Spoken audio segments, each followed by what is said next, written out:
This won't do at all.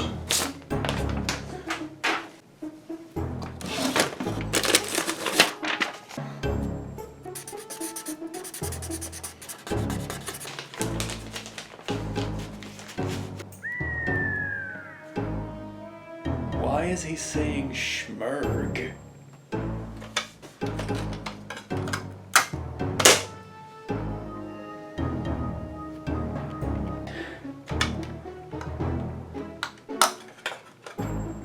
Somebody put poo on here!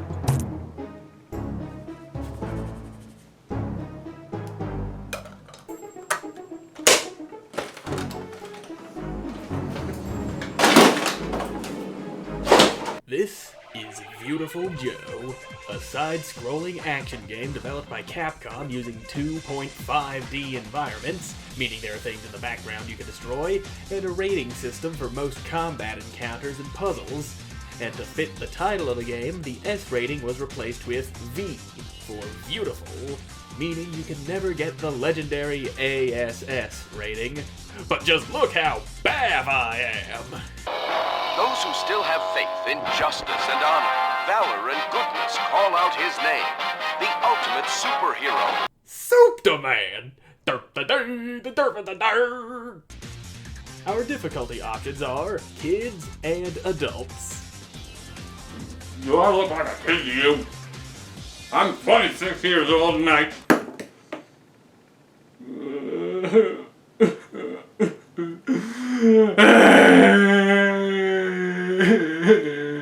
The game begins with our hero, Joe, watching a movie featuring his favorite superhero, Captain Blue, with his girlfriend, Sylvia. She gets pulled into the movie by the big bad, and the giant robot that fell out of the screen grabs Joe and pulls him in, and now you're playing.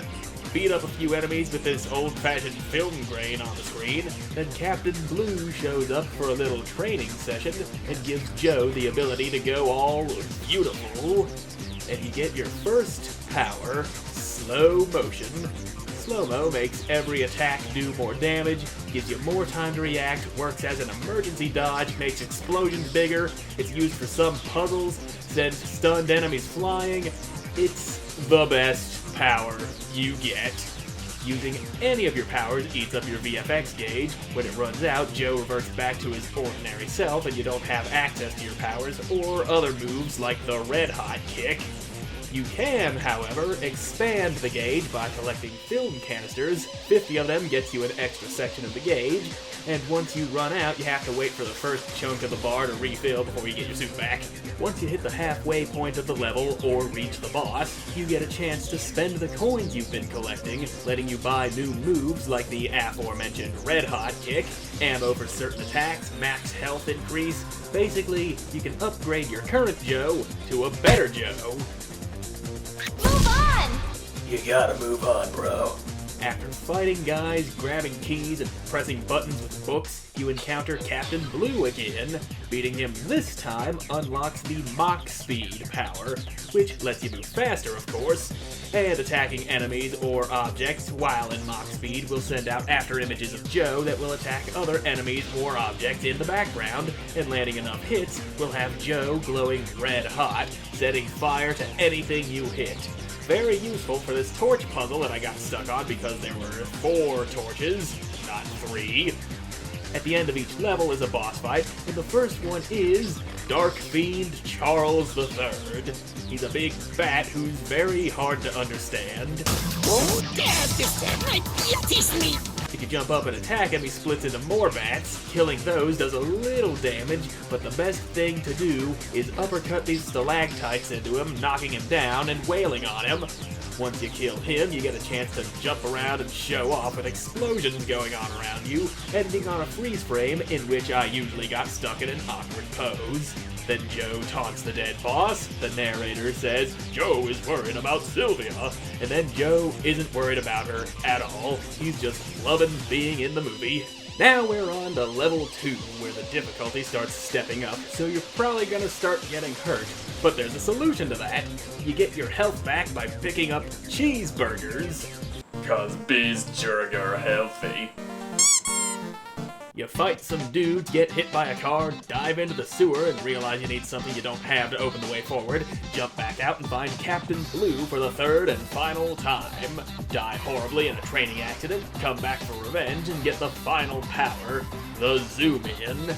This gives you access to more moves. There's the spinning split kick for hitting all around you, rapid fire punches, which is insanely overpowered when paired with the slow-mo, jumping attack, and the ground pound. It's also good for seeing this tiny slot machine in the sewer. Then you jump a bus over a pit in the street, fight a couple of helicopters, and make your way into the hotel. On your way to the top, you solve some puzzles and fight every cowboy, football-playing boxer, and red swordsman you can find. Then you reach the hall outside the boss room, where you have to get a bomb up these chandeliers while listening to Davidson is in the house! Oh, Davidson is born to be wild! over and over again.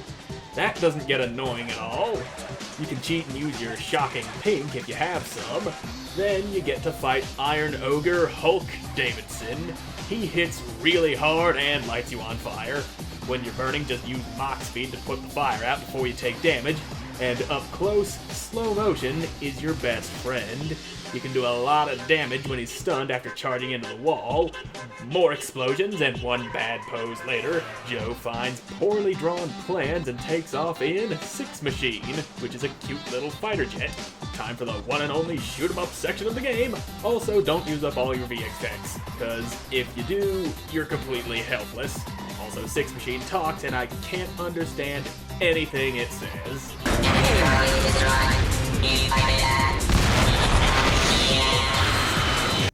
Now you dive into an underwater section where you move frustratingly slow, but you don't have to worry about drowning, thank God. There's also these electric things that are actually more dangerous when you go into slow motion, and I hope you like hearing Warning, warning, a bomb has been armed. Repeat, a bomb has been armed. because in case you didn't know, a bomb has been armed.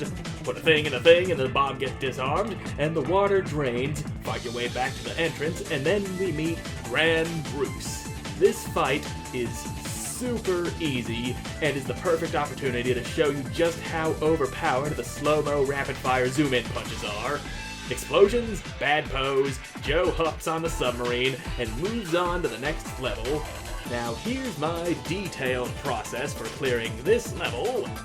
Run up a giant torpedo tube, use invincibility frames to cheat my way up here, flip the submarine, solve a puzzle to stop the torpedoes, game over, struggled for longer than I should have with the torpedo puzzle, farm this thing for cheeseburgers, wander around stupidly, reflip the submarine, fall into the boss arena where you fight an evil Joe who likes to throw a lot of after images at you, and say Joe's catchphrases in a nasally mocking tone that just makes you want to smash his face in.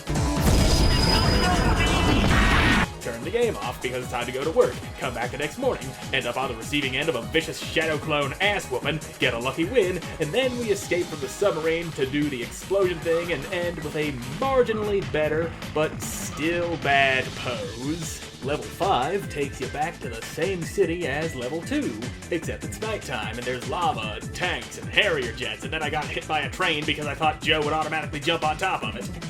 Now that you're on the out-of-control train, you need to hit the emergency brakes before it crashes into the bad guy's hideout. And of course, the brakes are on the opposite side of the train. So you gotta fight your way through every single car and find keys to open the roof hatches, and then I made it to the brakes, which takes some time to work, and I ended up dying because I forgot about the time limit. With the train stopped, you reach the hideout, but the entrance is guarded by Blade Master Alistair, and he pulls the whole, "Since you're gonna die, I'll tell you our evil plan," which he reads straight from the script. Their plan involves using Sylvia to escape from movie land and take over the real world. The battle begins, and personally, I think this fight is easier than Evil Joe. He teleports around shooting lightning at you, and it sounds like he's saying my name. What do you want? I'm taking a dump out here. That's the hallway. I know! I'm pooping in the floor! His attacks aren't hard to dodge, and he likes to land in the lava, which teleports him to the fountains, where he is stunned and vulnerable. And naturally, you get the explosion thing happening, and I finally end up with a halfway decent pose. Joe finally remembers Sylvia is trapped here too, and Alistair realizes he's dead and he's not too happy about it. Is this it? Am I done for? You're kidding, right? Oh, come on! No! The next stage is the Magnificent Five. And this sort of action game wouldn't be complete without a boss rush stage. Charles III, dead. Hulk Davidson, dead. Grand Bruce, dead. Evil Joe, dead. And now we see Sylvia again, and she was watching Joe the whole time and she's mad. And then Fire Leo shows up, and Sylvia immediately forgets that she's mad. Now, let's see what— Holy f***ing— There's fire everywhere! There's lava down here! I can't punch him without getting burned! When he rams you, it does so much damage, and a rock fell on me! How do I even hurt you? After having my entire body incinerated more times than I care to admit, I figured out that if you use Mach speed attacks on these rocks he throws out, to the point that Joe has his fiery aura, you're actually immune to fire, and you can punch out Leo's flame, making him vulnerable. Now, I may know what I need to do, but that doesn't make this fight any easier. You have to break his shield, and then he starts doing this ballerina twirl, making it to where you can only hit him in slow-mo, and he'll stick his claws out while he does it, so you have to dodge those while trying to slip in some hits. And this whole thing takes forever. But this time, I finally got a good pose after the explosion thing. And just look how much game over counter on the save screen went up. And that doesn't even include all the game overs I got before I rage quit the first time around. Joe and Sylvia are finally reunited. But yoink! Joe follows the real villain to a space station where you have to deal with infinitely respawning enemies, some really annoying puzzles, Imperial Star Destroyers, gas chambers, and you remember that boss we fought in the last level? Well, now he's a mass-produced robot. Finally, you come face to face with the true villain, Captain Blue. He's over here saying he doesn't want to fade into obscurity like old movies often do. Also that he's Sylvia's father because that's somehow important. Now he's the omnipotent King Blue, and you fight him and a giant robot. He's got these lightning attacks that are really annoying, sends in these flying things, has a laser shooting ship in the background, and has missiles going horizontally across the screen. He doesn't have any stupid gimmicks like Fire Leo did. It's just a matter of getting his patterns down, and they are some very tricky patterns. I died here a lot. When you beat King Blue, it's not over yet because there is one last fight with Captain Blue, who also has really annoying lightning attacks. And if you get a game over here, you have to go back and fight King Blue again. You beat Captain Blue once and for all, and then he says, "Sorry I went all bad, but I'm good again now." Then there's an incoming alien invasion or something like that, and then Captain Blue says, "Hey, things gotta go wrong 2 more times," which sounds like he's teasing 2 sequels, and he may have gone a little overboard on that promise because we got Viewtiful Joe 2, Viewtiful Joe Red Hot Rumble, Viewtiful Joe Double Trouble, and Viewtiful Joe the animated series, but I digress. Sylvia says she wants to fight too, Captain Blue gives her powers, then she and Joe set out to fight whatever new threat has appeared, and roll credits. Everyone loves me. A bigger lie has never been told in all my life. Let's see my overall rating for the game. B-b-bab. Beating the game on adult difficulty unlocks Sylvia as a playable character and V-rated difficulty. I've heard beating the game on V-rated unlocks Captain Blue, but I haven't done that, and I don't have time if I want to have this video done before the end of the month. As I played through the game, I was looking for things to complain about, but I found nothing. Any complaints I can come up with are just minor nitpicks, like having to press the Z button to skip cutscenes. The game controls very well, all the powers are implemented nicely, there's a huge variety of enemies, and they are constantly throwing new ones at you through the whole game. Even in level 1 on V-rated, they added these explosive frogs. even the most irritating boss fights are still fun.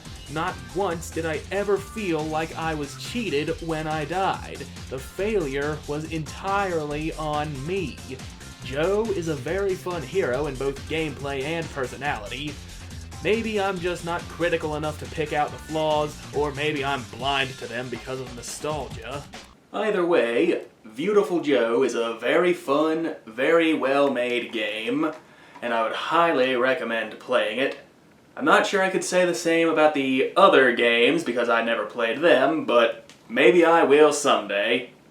Now get out of my room! Well, you gotta get the... Game over. Struggled for longer than I should have to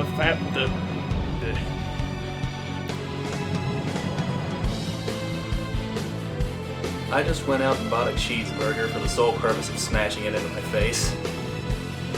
What am I doing with my life?